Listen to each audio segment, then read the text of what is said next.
पुढील कार्यक्रम प्रसारित करणारे आहेत जॉयसमेर मिनिस्ट्रीचे मित्र आणि भागीदार.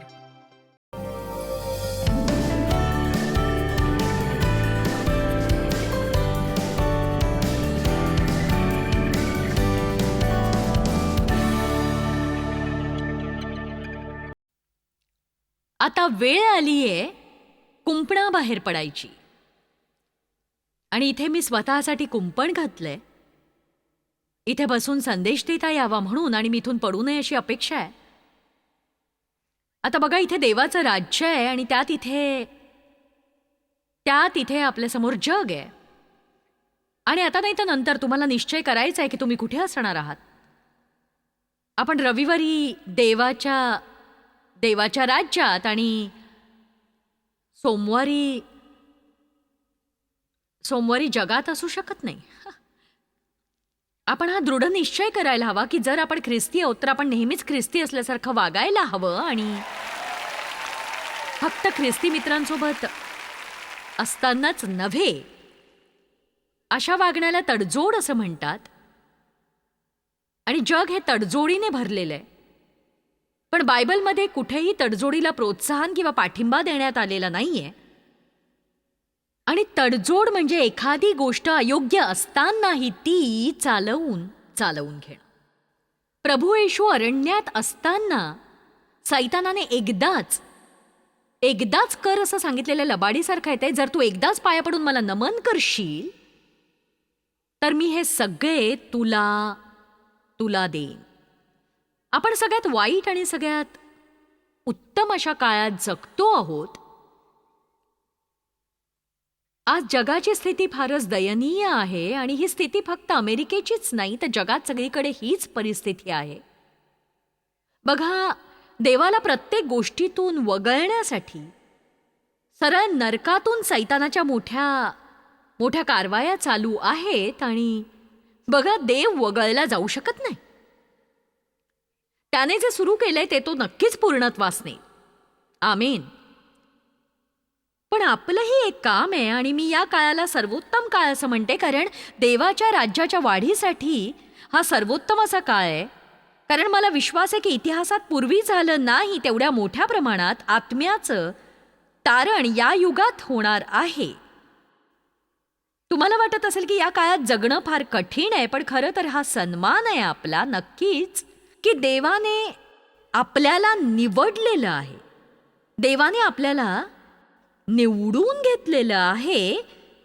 इतिहासातल्या या काळात पृथ्वीवर जगण्यासाठी. आणि ते खूप महत्वाचं आहे. मी म्हटलं देवाने आपल्याला निवडून घेतलंय, हा आपला सन्मान आहे. पण इतिहासात कदाचित पूर्वी कधी असं घडलं नसेल की सुवार्तेच्या घोषणेसाठी देव आपल्यावर अवलंबून आहे. आपल्या जीवनशैलीद्वारे लोकांना नीतिमत्वाची तहान आणि भूक लागावी अशी देवाची इच्छा आहे. फक्त संदेशाद्वारे नवे, संदेश देणं चांगलंच आहे, ते गरजेचं आहे. आपण संभाषण करायला हवं, हरवलेल्यांशी बोलायला हवं. पण बोले तैसा चाले असं नसेल तर बोलणं व्यर्थ आहे. मग यालाच ढोंगी ख्रिस्तीत्व असं म्हणतात. आणि ढोंगी ख्रिस्ती लोकांमुळे जगात हरवलेल्यांना फार फार मोठा अडथळा तयार होतो. आमीन. ते आपल्याला कुंपणावर पाहू शकत नाहीत. ते नक्कीच तुम्हाला तडजोड करायला आणि मर्यादा ओलांडायला लावतीलच. मी काय म्हटलं ते तुम्ही ऐकलत का? तुम्हाला तडजोड करायला लावणारे लोकच नंतर तुमचा अपमान करतील. हे एका परीक्षेसारखं असतं. त्यांच्याद्वारे सैतान आपल्याला पारखतो. आणि मला पूर्ण खात्री आहे की माझी अशी खात्री पटायला बराच काळ लागलाय, पण माझा विश्वास आहे की जर तुम्ही रात्रभर यावर मनन केलं तर तुमच्या लक्षात येईल की ख्रिस्ती लोकांची स्थिती किती दयनीय आहे. हे अगदी कटू सत्य आहे. कोमट. प्रभू येशूने म्हटले, तू शीत किंवा उष्ण असतास तर बरे होते. तू काहीही केलंस तरी कोमट असू नये. बघा, आपल्यालाही शीतपेये आवडतात किंवा वाफाळता चहा आवडतो, पण कोणालाही कोमट आता मी एका मिनिटात हा शास्त्रभाग तुमच्यासाठी वाचणार आहे, पण खरं सांगायचं तर मला कधीच धैर्य झालं नाही की मी तुला माझ्या तोंडातून ओकून टाकीन. याचा अभ्यास करण्याचं मला यापुढे अभ्यास करायचा नाही, पण मला ठाऊक आहे की देवाच्या राज्यात मला अगदी उकळतं असायचंय. आता मी जेव्हा म्हटलं की मी इथे कुंपणावर बसले आणि लोकांनी कुंपणावर राहायला हवं, तेव्हा त्याचा अर्थ किती जणांना कळलाय बघा. कदाचित ते नरकात न जाण्या एवढे बचावले गेले असतील. आणि मी जे म्हटलंय ते अगदी खरं आहे. 1976 मध्ये पवित्र आत्म्याने भरलं जाण्याआधी मी फक्त माझ्या धार्मिक होडीत तरंगत होते. प्रभू येशूवर माझी प्रीती होती, पण माझी त्याच्यावर पूर्ण हृदयाने प्रीती नव्हती. मी पूर्णपणे त्याची नव्हते. माझ्यात पवित्र आत्मा होता, कारण नव्याने जन्म झालं की पवित्र आत्मा मिळतोच, पण पवित्र आत्म्याला मी मिळाले नव्हते. रविवारी सकाळी थोडा वेळच मी त्याला मिळायचे, पण मी पूर्णपणे त्याची नव्हते. आणि मी नेहमी म्हणायचे, नरकातून वाचण्या एवढा येशू मला मिळालाय, पण विजय मिळवण्या एवढा तो मला मिळाला नव्हता. आणि बघा, जर तुम्ही असं जीवन जगत असाल आणि मी तुमची शिक्षक असले तर त्यात माझी काही चूक नाहीये, कारण जे मला प्रभूपासून मिळतं ते सगळं मी तुमच्यापर्यंत पोहोचवते. आणि मग ते ऐकण्याची तुमची इच्छा असो किंवा नसो, देवाने मला जे सोपवलंय ते मी पार पाडते, कारण आपण कठीण समयात जगतो आहोत. आणि तुम्ही कुंपणावर असाल तर मी पूर्ण शक्तिनिशी तुम्हाला कुंपणाच्या योग्य दिशेला म्हणजे देवाच्या राज्यात ढकलण्याचा प्रयत्न करीन. आमेन. तुम्ही म्हणाल, आपण तर मनाविषयी बोलत होतो ना? हो, खरं आहे. आपण बोलत होतो कलसेकरास अध्याय 3 वचन 1 आणि 2 विषयी, जो आज आपला मुख्य शास्त्रभाग आहे. आणि ते म्हणतं की तुम्ही ख्रिस्तासह उठवले गेला आहात. इथे किती जणांचा नव्याने जन्म झालाय? ठीक आहे, तर हे तुमच्यासाठीच आहे. मग जर तुम्ही ख्रिस्ताबरोबर उठवले गेले आहात आणि त्याच्या पुनरुत्थानामध्ये तुमचा वाटा आहे, तर ख्रिस्त देवाच्या उजवीकडे जेथे बसला आहे तेथल्या वरील गोष्टी मिळवण्याचा कसोशीने यत्न करा. आणि वरील गोष्टींकडे मन लावा आणि तिथेच मन लावून ठेवा, पृथ्वीवरील गोष्टींकडे नव्हे. आणि वरील गोष्टींकडे मन लावा आणि तिथेच आपलं मन लावून ठेवा, पृथ्वीवरील गोष्टींकडे मन लावू नका, पृथ्वीवरील गोष्टींकडे. आता याचा अर्थ असा नाही आपण सतत विचार करावा की आपण स्वर्गात जाऊ, देवदूत येईल आणि मग स्वर्गात गेल्यावर काय होईल. तर याचा अर्थ असा की आपण जीवनातल्या महत्वाच्या गोष्टींवर लक्ष केंद्रित करावं आणि व्यर्थ गोष्टींकडे दुर्लक्ष करायला शिकावं. आणि खरं तर मी स्वतःही ते केलंय. पुष्कळदा आपण आपल्या क्षुद्र समस्यांविषयी विचार करण्यात आपला वेळ वाया घालवत असतो, कारण बघा, देवाविषयी आपण जितका जास्त विचार करू आणि त्याचं राज्य वाढवायला आपण जितकं झटू, तितक्याच आपल्या समस्या सुटत जातील. आमेन. निग्रही मना एवढं बलवान काहीच नाही. याचं सामर्थ्य मला चकित करतं. तुम्ही तुमच्या कल्पनेपेक्षाही अधिक बलवान आहात, पण तरीही मला या मनाचा आणि त्याच्या क्षमतेचा थांग लागलेला नाही. पण जेव्हा तुम्ही आपल्या मनाचा निग्रह करता, बघा, मला हे म्हणायचं नाही की आपण मनाचा निग्रह करून देवाशिवाय सगळं काही करू शकतो, पण जे काही प्रभूला अपेक्षित आहे ते करण्याची क्षमता तो आपल्याला देत असतो. पण त्यासाठी आपण त्याच्या इच्छेशी सहमत व्हायला हवं, संपूर्ण हृदयाने आणि मनाच्या पूर्ण निग्रहाने. मी माझी इच्छा देवाच्या इच्छेशी जोडलेली आहे. देवाने आपल्याला स्वेच्छा दिलेली आहे आणि हे सौभाग्य असलं तरी ती एक मोठी जबाबदारीही नक्कीच आहे. आमेन. मला वाटेल ते सगळं मी करू शकते, पण बायबल म्हणतं की जशी पेरणी तशी कापणी. हा आध्यात्मिक नियमच आहे, गुरुत्वाकर्षणासारखा. मी जर हवेत वर काही फेकलं तर ते खाली येणारच आहे. जशी पेरणी तशी कापणी. आणि म्हणून मी माझं मन केंद्रित करून ते स्थिर ठेवण्यावर विश्वास ठेवते. आणि हे माझ्या जीवनातल्या वेगवेगळ्या लहान आणि व्यावहारिक क्षेत्रांमध्ये कार्यकारी ठरलंय. पण आज मी तुम्हाला माझ्या व्यतिरिक्त आणखी एक गोष्ट सांगणार आहे, कारण मला ती मनोरंजक वाटते. माझ्या ओळखीच्या एका वकिलाची पत्नी विमान प्रवास नेहमी टाळायची. ती उडायला घाबरायची. ती विमानात बसत नव्हतीच बसत. अनेक वर्ष त्याच्या व्यवसायामुळे तो नेहमी एकटाच प्रवास करायचा आणि ती घरी राहायची. तिने मुलांचं संगोपन उत्तम केलं. ते एकत्र तेव्हाच फिरायला जायचे जेव्हा ते गाडीने प्रवास करायचे. त्यामुळे ते फार लांब जाऊ शकत नव्हते. आणि मी तिला न घाबरण्याविषयीचं माझं सर्वोत्तम भाषण दिलं आणि ती तयार झाली. हो, मी आता घाबरणार नाही. पण ती कधीच यशस्वी झाली नाही. आणि मग अगदी अचानक माझ्या कानावर आलं की ती आता नवऱ्याबरोबर सगळीकडे विमानातून उडतीये आणि ते दोघं नेहमी एकत्र जातात. मी विचारलं नेमकं काय घडलं. ते या आठवड्यात इथं आले होते तेव्हा मी विचारलं हे कसं घडलं, तू कशी काय विमानातून उडायला लागलीस. ती म्हणाली मी फक्त मनाचा निग्रह केला. आणि मलाही हे फार मजेशीर वाटलं. ती म्हणाली माझ्या एका मैत्रिणीने म्हटलं तू फक्त घाबरायचा निर्णय घेतलायस. ती म्हणाली आता मी घाबरणार नाही, मी आता विमानात बसेन. आणि मला हे फार आवडलं. मी आता हे करीनच. मी आता घाबरत राहणार नाही, तर मी आता हे भीत भीत करणार. आणि मी खरं सांगते, लोक जेव्हा येशूकडून चमत्काराची अपेक्षा करत होते, मला वाटतं हे योहान अध्याय 3 मध्ये त्यांची इच्छा होती की त्याने लग्नात पाण्याचा द्राक्षरस बनवावा. प्रभू येशूची आई तिथे असलेल्या लोकांना म्हणाली की हा तुम्हाला जे काही सांगेल ते तुम्ही करा. तुम्हालाही चमत्कार हवा असेल तर तो जे काही सांगतो ते तुम्ही करा. बघा, तुम्ही ठरवलं तरी तुम्हाला ते कधीही जमणार नाही.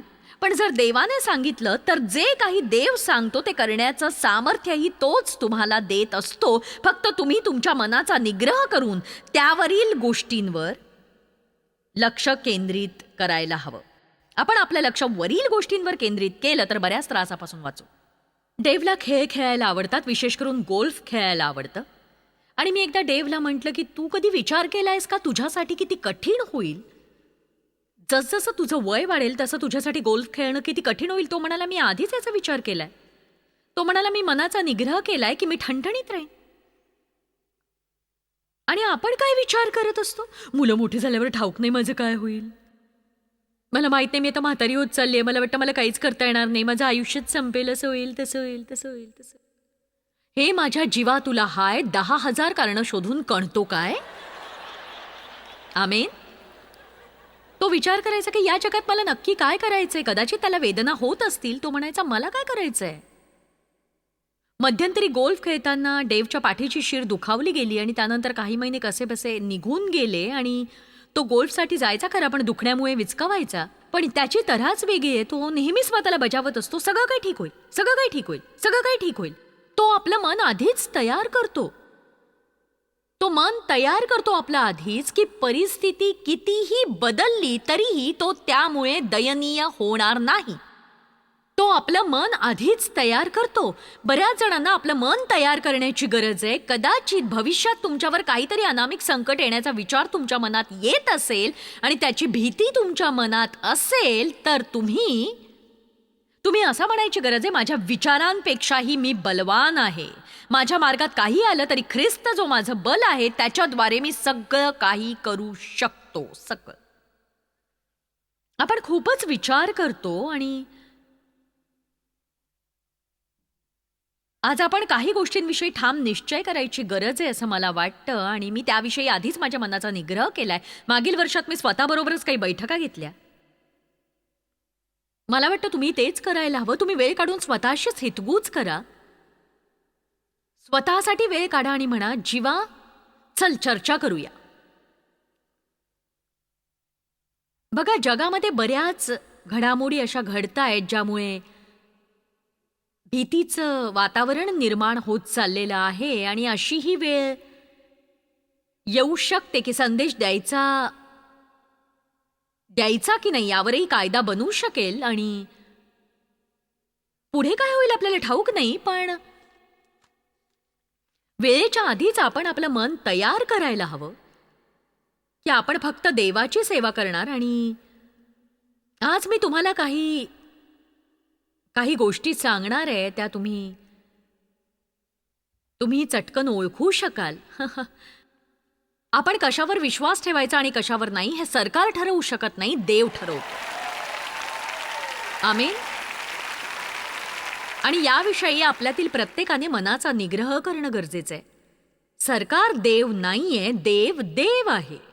कोणतंही राष्ट्र असलं तरी फरक पडत नाही. आफ्रिका असो, अमेरिका असो, भारत असो, युरोप असो, कोणताही देश असो, देव आहे. जगातल्या कोणत्याही देशाचं सरकार देव असू शकत नाही. आणि आपण त्यांच्यापुढे झुकून त्यांना भजवू शकत नाही आणि ते आपल्या समस्या सोडवायला सक्षम नाही.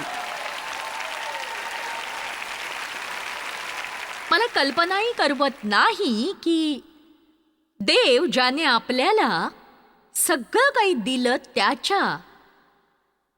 त्याच्याऐवजी जेव्हा आपण दुसरीकडे आपल्या समस्या सुटण्याच्या आशेने पाहतो तेव्हा तो खरंच किती दुखावत असेल. म्हणून काय करायचं याविषयी मी दृढनिश्चय केला. मला आशा आहे तुम्ही असंच कराल. तुम्हाला नोकरी मिळाली की तुमच्या बॉसची इच्छा असते की तुम्ही त्याच्यासाठी नेहमी खोटं बोलावं. बघा, मला माझी नोकरी प्रिय आहे. हो, मला कल्पना होती आज या ठिकाणी अशी शांतता पसरणार आहे. माझ्या बायकोचा फोन आला तर तिला सांगा की मी इथे नाहीये, मी बाहेर गेलोय. हे खोटं आहे. बायबल म्हणतं खोटं बोलू नका. आता खरी मजा येणार आहे नाही का? तुमच्या बॉसने तुम्हाला चोरी करायला सांगितली तर सांगा. बायबल म्हणतं तू चोरी करू नकोस. बघा, एक सांगते, तुमच्या विवेकभावाविरुद्ध पाप करण्यापेक्षा तुम्ही ती नोकरी सोडलेलीच बरी नाही का? आपल्या विवेकभावाविरुद्ध पाप करण्यालाच तडजोड असं म्हणतात. आणि तुम्ही ही गोष्ट ऐकलीच असेल, पण मी तुम्हाला थोडक्यात सांगते. अनेक वर्षांपूर्वी माझी एक नोकरी होती. ही घटना कदाचित 70च्या दशकातली असेल. आणि त्या काळात जरी मी नावाला का होईना पण एक धार्मिक ख्रिस्ती असले तरी माझ्या मनात देवाविषयीचं भय होतं आणि मला त्याला दुखवायचं नव्हतं. मी नोकरी करत होते आणि माझा बॉस, मी हिशोब सांभाळायचे. माझ्या बॉसची इच्छा होती मी कुणाचं तरी देणं शून्य दाखवावं, म्हणजे त्यांना कळणारच नाही की आम्हाला त्यांचं देणं द्यायचंय ते. आणि तसं पाहिल्यास आम्ही त्यांना चेक पाठवायला हवा होता. आणि माझ्या बॉसला स्वतःची उधारी दाखवायची नव्हती, कारण त्याला त्यांचे पैसे वाचवायचे होते. म्हणून प्रत्येक महिन्याच्या शेवटी जेव्हा मी सगळा हिशोब मांडायचे तेव्हा मेल करण्यापूर्वी तो स्वतः ते तपासायचा आणि मी तयार केलेल्या हिशोबाच्या यादीत तो बदल करायचा आणि त्यातली काही रक्कम मला रद्द करायला सांगायचा आणि मग तो ती यादी पुढे पाठवायचा. आणि मग मला माहित होतं की ते पैसे चोरण्यात माझा हात आहे. आणि बघा, मी त्या बाबतीत स्वतःशीच अनेक प्रकारे वाद घातला, कारण मला माझी नोकरी गमवायची नव्हती आणि देवाला न दुखावण्याचा मार्गही मला शोधायचा होता. मला काय म्हणायचे कळलं का तुम्हाला? मला नोकरीची गरज होती, चांगल्या नोकरीची, देव, आणि माझ्याकडे फक्त एक कार होती आणि आम्ही एकाच क्षेत्रात काम करत होतो. म्हणजे ती नोकरी का गरजेची होती याची अनेक कारणं माझ्याकडे होती. बघा, तेव्हा मी नुकतंच $1200 माझ्या दातांचं काम काढलं होतं. त्यावेळेस ही रक्कम आत्ताच्या तुलनेत फारच मोठी होती आणि माझ्या दातांचं काम अर्ध झालं होतं आणि ते मला पूर्ण करायचं होतं. आणि मी नोकरी सोडली असती तर ते पूर्ण करायला माझ्याकडे पैसे नसते. मी त्या रात्री झोपू शकले नाही आणि मी रात्रभर कूस बदलत होते. आणि शेवटी मी निर्णय घेतला की माझी नोकरी गेली तरीही मी माझ्या बॉसला पैसे चोरायला मदत करणार नाही. बघा, तुमचा निर्णय महत्वाचा आहे आणि मला वाटतं ती माझ्यासाठी परीक्षा होती आणि त्यात मी उत्तीर्ण झाले नसते तर आज मी इथे तुमच्यासमोर नसते.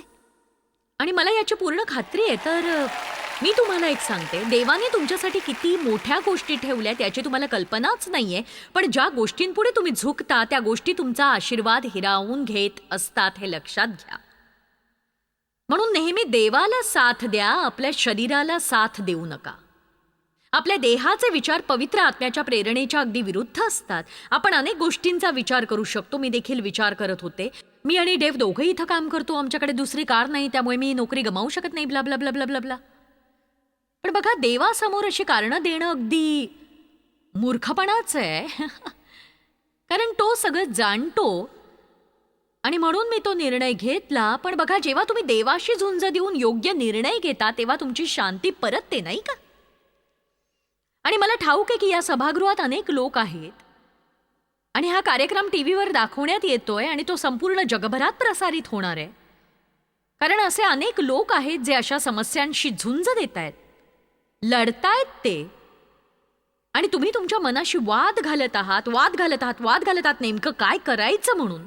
पण सगळेजण हेच करतात. बघा, देवाला सगळ्यांची पर्वा नाहीये, तो तुमच्याशी बोलतोय. आणि जर तुम्ही एकच अशी व्यक्ती असाल जी जगात ख्रिस्तासाठी उभी राहून चमकू शकते तर ख्रिस्तासाठी चमकण्याचं आव्हान स्वीकारा तुम्ही. आमीन. आणि एक लहानशी गोष्ट आहे जी तुम्ही करू शकता आणि ती आहे #चमकणं. आणि माझा संदेश चालू असताना नव्हे तर तो संपल्यावर जर तुम्ही निर्णय घेतला की मी संदेश संपवल्यावर जर तुम्ही निर्णय घेतला की तुम्ही प्रभू येशूसाठी आधीपेक्षा जास्त चमकाल तर तुम्ही जगाला कळू द्या की मी तो निर्णय घेतलेला आहे. मी तडजोड करणार नाही, मी कोमट असणार नाही, मी कुंपणावरून उतरेन, मी अधिक चमकेन. कारण आपण जगाचा प्रकाश आहोत. आमेन. मग मी दुसऱ्या दिवशी माझ्या बॉसला जाऊन भेटले. मी कामावर लवकर पोहोचले आणि म्हटलं की बघा बघा मी ख्रिस्ती आहे. त्याला प्रभावित करायचं होतं म्हणून नव्हे, पण मी म्हटलं मी ख्रिस्ती आहे आणि मी फार थरथरत होते कारण मी घाबरले होते. मी म्हटलं मी ख्रिस्ती आहे आणि मी हिशोबात घोळ करू शकत नाही, कारण मला वाटतं माझाही तुमच्या चोरीत हात आहे. मी पुढे म्हटलं मला ठाऊक आहे आपला विश्वास एक नाहीये, पण असं करणं म्हणजे माझ्या विवेकभावाविरुद्ध जाणं आहे. मला माझी नोकरी गमवायची नाहीये, पण मी असं करू शकणार नाही. तो खूप तणतणला, चिडला आणि म्हणाला की चल इथून निघून जा, जाऊन कामाला लाग. आणि मी तो दिवस याच भीतीत घालवला की तो कधी बाहेर येईल, मला हाकलून देईल. आणि ऑफिस सुटण्याची वेळ झाली आणि तो बाहेर आला आणि माझ्यासमोर त्यांनी काही कागद ठेवली आणि म्हणाली तू त्यांना फक्त चेक पाठव. आणि पुढे ऐका, नंतरच्या काही वर्षांमध्ये मला फक्त मिळाली बढती बढती बढती बढती. पण खरं सांगायचं तर पदोन्नतीसाठी लागणारं शिक्षण माझ्याकडे मुळीच नव्हतं आणि माझ्या बॉस व्यतिरिक्त इतर कुणालाही माझ्या एवढा अधिकार नव्हता. मला इतकी बढती मिळाली होती आणि हे खरंच खूप छान होतं माझ्यासाठी, कारण तो माझ्या ख्रिस्तीत्वाशी सहमत नव्हता, पण माझ्या योग्य निर्णयाचा तो सन्मान करू पाहत होता आणि हे महत्वाचं होतं. बघा, मला असेही काही लोक ठाऊक आहेत जे प्रभूसाठी खंबीरपणे उभे राहिले. आणि बघा, माझी इच्छा आहे की तुम्ही आज निर्धार करावा.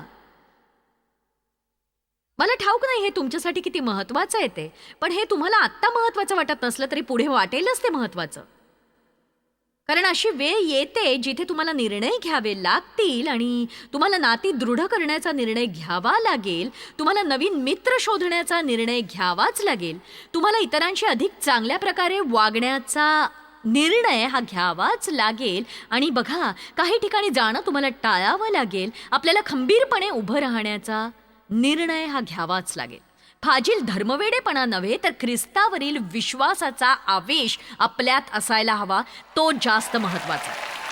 आमेन. आणि एक सांगू का, तुम्ही ते कराल, तुम्ही दृढ निश्चय कराल. हा संदेश तुम्हाला निराश करणार नाही. तुमच्यातील प्रत्येकाला निर्णय घ्यायचा आहे, पण अनेकदा आपल्याला कोणीतरी चौकटीवरून ढकलून असं म्हणायची गरज असते. एक सांगू, तुम्हाला स्वतः हे करावं लागलं तर तुम्ही ते तुमच्या जगाच्या कोपऱ्यात करा. आणि जर मला हे करायचं असेल तर मी ते माझ्या मर्यादेत करावं. कदाचित तुम्हाला हे तुमच्या कुटुंबात करावं लागेल, स्वतः पुढाकार घेऊन. पण आपण जगभर विखरलेले असलो तरी आपण एकत्र आहोत. आपण एक मोठं कुटुंब आहोत. आमेन. मी तुम्हाला एक सांगते, मी प्रभूसाठी लज्जित होते. ज्या प्रकारे लोक देवाविषयी बोलतात आणि जी उद्धट भाषा लोक वापरतात, आणि त्याचं खरंच मला दुःख होतं. बऱ्याचदा मला वाटतं मी देवाची बाजू हिरिरीने मांडावी. साहजिकच हा एक मूर्खपणा आहे, पण मला वाटतं देवाची प्रतिष्ठा राखण्याची आपली जबाबदारी आहे जी आपण पार पाडायला हवी. आणि बघा, ख्रिस्ती विश्वासाची प्रतिष्ठा राखणं हे फार मोठं काम आहे असं नाही. ख्रिस्ताला प्रगट करणं हे ते आहे. आपण चौकटीतून बाहेर पडण्याची वेळ आलेली आहे. आपण ख्रिस्तासाठी उभं राहण्याची, चमकण्याची आणि प्रखरतेनं चमकतच राहण्याची वेळ आली आहे. आपली मनं तयार करा. तडजोड करू नका. चौकटीतून बाहेर या. येशूसाठी चमका. देवाची इच्छा पूर्ण करण्याचा चंग बांधा तुम्ही. मी तुम्हाला आजवर जी काही मदत केली आहे त्यापेक्षा अधिक मदत करण्याचा एक भाग म्हणून तुमचा दिवस छान जाओ. देव तुमच्यावर प्रीती करतो आणि कृपाही करतो. देवाची स्तुती असो. जॉयस्मायर मिनिस्ट्रीज करता तुम्ही खूप मौल्यवान आहात. आम्हाला तुमचं कौतुक आहे आणि जगभरामध्ये हे सेवा कार्य शक्य करण्याकरता आम्ही आमच्या मित्रांचे आणि पार्टनर्सचे आभारी आहोत. आम्ही एकत्रितपणे भुकेल्यांना खाऊ घालतो, गरिबांना वस्त्र देतो आणि राष्ट्रांना सुवार्ता सांगतो. तुमच्या प्रार्थनेच्या विनंती करता आमच्याविषयी आणखी माहिती मिळवा. जॉयसच्या कॉन्फरन्सच्या तारखा पहा आणि ख्रिस्ताची प्रीती जगभरामध्ये पसरवण्याकरता आमचे सहभागी व्हा.